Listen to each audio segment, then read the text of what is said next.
79వ స్వాతంత్ర దినోత్సవ వేడుకలు ఒంగోలు నగరంలోని తెలుగుదేశం పార్టీ కార్యాలయంలో ఘనంగా నిర్వహించారు. పార్టీ రాష్ట్ర ఉపాధ్యక్షులు ఒంగోలు శాసనసభ్యులు దామచర్ల జనార్దన్ రావు జాతీయ జెండాను ఆవిష్కరించారు. మాజీ ముఖ్యమంత్రి ఎన్టీ రామారావు, మాజీ మంత్రి దామచర్ల ఆంజనేయుల విగ్రహాలకు పూలమాలలు వేసి నివాళులర్పించారు.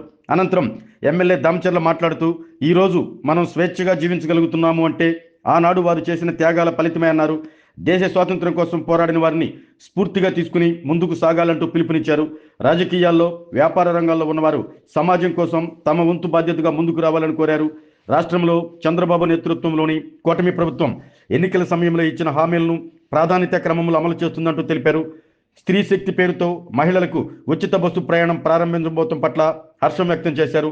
మహిళల ఉచిత బస్సు కోసం ప్రభుత్వం 1900 కోట్ల రూపాయలు ఖర్చు చేస్తున్న విషయాన్ని ఎమ్మెల్యే దామచర్ల గుర్తు చేశారు.